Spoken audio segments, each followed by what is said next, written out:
Turnovers are generally not part of any game plan on a basketball court, but turnover is a given when it comes to the junior college ranks.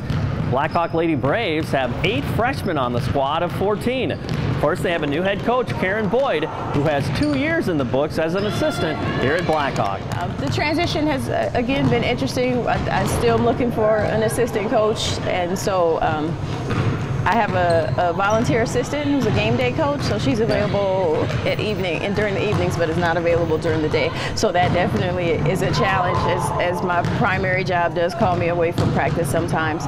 But I have a former basketball player who played here, so she does step in for us sometimes and fill in the gap for me at practice and run practice for me, and that's definitely a help. But a really good group of girls. I really am excited about the girls that are here.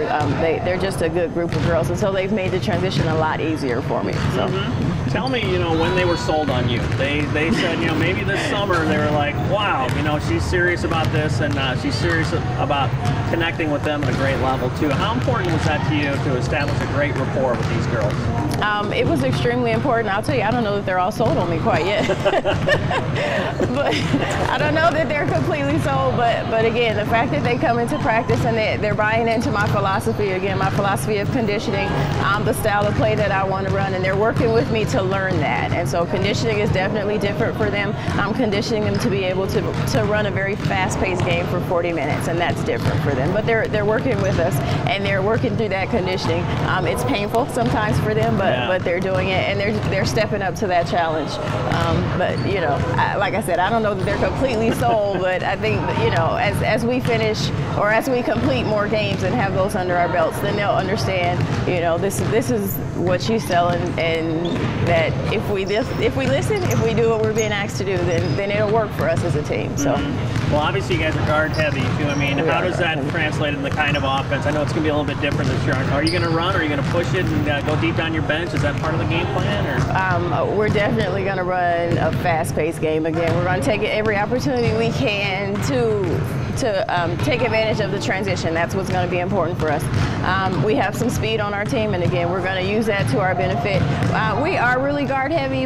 I don't have any true centers. I have a lot of forwards, and so we're definitely making adjustments. Our offenses are either 4 guards and 1 person in the middle, or I do play a high post, low post, but it again depends on the personnel. I did get 4 volleyball players, which 3 of those girls are post players, and so today is their first day back, so they're not quite in the groove of things, but in a couple weeks we'll have them at a point where we're ready to play a more standard 3 guards out and a high post, low post. So we're getting there. Yeah, generally like when a new coach comes in, it's like, it's a rebuilding year, but these girls want to win now too. Is that part of your message too, that I value this year as much as I do next year, Yeah, I've definitely not preached to them at all it's a rebuilding year, because I don't believe it is. Again, I think we have a pretty solid 14 girls with a solid skill set, and I don't have a big talent gap between player number 1 to player number 14, and again, we're taking advantage of that. I've again not preached at all that this is a rebuilding year. They are just as good as any other team that Blackhawk has seen, and as long as I keep telling them that and instilling that in them, their confidence level will get there where it needs to be in order for them to compete at the level they need to. But I'm definitely not preaching rebuilding. They can win it just like anybody else can, and that's what I want them to understand. How about the freshmen too? How are they transitioning? There's a shot clock now. The speed of the game, things like that are a lot different than what they know. Yeah, we're definitely having to practice more with the shot clock just so that they can get used to playing with it. Again, our backup point guard is a freshman, and so we're having to get her used to doing that, to playing with the shot clock. But again, they're adjusting. They're very coachable girls, and that makes a big difference. So they're willing to listen. They're willing to take pointers from me, from the other teammates, and so that's been very beneficial for everyone involved. We all are listening to her pretty well. She commands a lot of respect, and we give it to her, so it'll be good. How is she connecting with the girls? What are some things that's helped you to develop a good rapport in that relationship, I guess? At the beginning of the year, we sat down and we had all the girls. We came up with a list of, okay, what do we want to work on? What are going to be our advantages and our disadvantages? And I think just having that one-on-one with her, making those goals as a team is going to improve us. And as you transition into college basketball too, what do you notice about the game? The speed of the game, those kind of things. Definitely took me by surprise. I know in high school you don't have a shot clock, and in college you definitely do. And I think that plays a big part as far as the freshmen go. We're not used to it yet, but we'll get there. It's just kind of more of a freelance offense compared to last year. It was kind of like closed.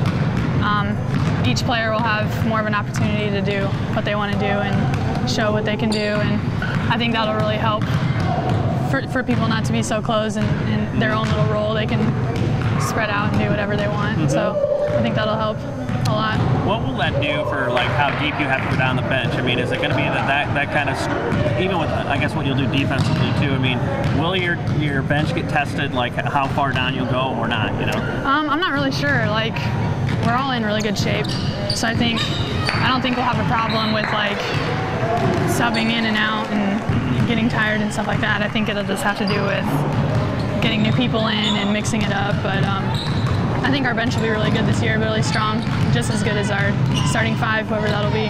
I think either way, we'll be solid down the line. Yeah. So you guys are guard heavy. Looks like, I mean, not real tall, I should say, right? I mean, how does that factor into what you'll be able to do this year, you think? Well, our two post players, our main post players, tall people, were on the volleyball team, and they just started with us today. So we've been practicing for 2 months since we started in August without them, just guards. So I think we've like prepared ourselves for that we're going to be a fast-paced team and that we can't worry about that. Like, we have good shooters. Everyone on our team can shoot, even the post players. And we just learned to be a fast break team and not rely on that. But now that we have them back, we'll have some height, but I mean, we won't be like towering over people. Right. As for the men, there's plenty of bodies to choose from. 17 players are on the Blackhawk Braves roster. They're playing with 16 right now, as starting center Jared Cuban could be out as long as 6 weeks with a severe MCL strain in his left knee. He says his role right now is to be this team's biggest cheerleader. If somebody takes a charge, then you get up and scream for them and you holler for them, and then if they're in practice, you help them up and stuff like that. So, I mean, just anything you could do to help out really helps the team. So, of course, you want to play too. I mean, and that's obviously out there too. And in that regard, I mean, how much are you valuing basketball right now that this could have been completely the end? You know? Well, you know, I'm thanking God for every chance He's given me to play, because I was praying that I wasn't going to be out that long. So, and He answered my prayers, and you know, my dad was praying for me, my mom, my whole family, and a couple of guys on the team are praying for me too. So, and I mean, just sitting on the sideline during practice is really hard for me. I mean, Derrick Rose, they were talking about Derrick Rose the other night, and he had the same situation. I mean, it's really hard to not be in there practicing with him right now. So, and I mean, it's going to be even harder watching the games. So, but I guess what you said earlier, just being a cheerleader on the bench, doing everything I can to help him out is my priority right now. We have a lot of guys who do a lot of different things, so it really doesn't combine anything. We all just kind of gel together, like I said earlier, and we have a lot of freshmen who I think have a lot of belief in themselves too, in terms of what they can do offensively and defensively too. What comes out of last year? What are some things momentum-wise and learning curve-wise that are going to apply to this year, you think? Oh, definitely to win more than 8 games. Definitely we got to do that, and just to know that we have the potential to actually be a good team. We just got to go out there and play. So that's our mentality going in towards every game. What do you think you'll be able to do well early on as a team? Early on as a team, I think we'll be really good defensively, because we all seem to get after it and we just focus on that very well. I think our offense will start to come, but I think we'll be a really good team defensively. With so many guys too, I mean, how do you keep everybody happy? You know what I'm saying? Like, where does the bonding thing and where's the honesty, those kind of things fit in as a team? You know? Yeah, well, I don't think we can keep everybody happy, because it comes down to you have to kind of tell guys what they need to hear instead of what they want to hear. So it's just constructive criticism. It's not getting on anybody. It's just to help each other get better. So we're a good all-around team in terms of that. So it's just constructive criticism, I would say. How do young guys get there? You know what I'm saying? I mean, what's your message to them to be able to accept that, I guess? Yeah, accept that is just, don't take it as a personal or anything. We're just all here to get better at the end of the day. And we're seeing some of you just because we know that they can get better. And we got a lot of freshmen, like I said, so we're going to do what we can to help them all get better. Because they're going to be here next year, too, as well. So they need to get better as a team. Well, the freshmen are long and rangy, athletic kids. And I think they're going to mix in well with a group of 5 sophomores. The experience from last year, you can tell how much they've grown in the offseason, physically, strength-wise, and experience-wise on the floor. So I think we got a great mix of kids. It's a great bunch of guys that gets along well, and they really push each other hard. And I think I think those bonds are really going to help us. How about the freshmen too? I mean, just the transition of what the college game is too. You know, I say every year, I don't know how those guys go to the major colleges as freshmen to make it, just because each year I see how big of a jump it is, you know, just to this level. You know, just the learning curve, you know, understanding, you know, man-to-man defense and positioning and handling screens, and just as much as anything, just understanding, you know, the preparation it takes, you know, to get stronger and to be on the floor every day, and you got to be good. And you know, like you tell them early on, you know, hey, those 3 guys in high school that really weren't very good, but they were nice kids, they aren't here. So if you aren't playing hard all the time, you've got a teammate that's trying to get minutes just like you are, and they're passing you up. And it takes freshmen a while to understand how hard you have to go every day and get through the kind of the mental aspect, the mental grind of it. With that in mind, what's your message to the sophomores who are around these guys every day? The bottom line is, you know, you start telling these sophomores last year when they were freshmen, you know, their job each year is to get better. My job is to bring in better players. And you tell them as freshmen that, you know, when you make that transition to sophomore, if you haven't gotten better and I bring in better players, they're going to get the minutes. And, you know, it's not personal. You know, you tell them all, hey, yeah, I love you all as kids. You know, we've passed that hurdle. Now it's who's playing better, who fits what we need, and who can I trust to be in position defensively, who's going to be good teammates offensively and get a good mesh. So, you know, the sophomores, I think, have understood that, and they've been good leaders for us.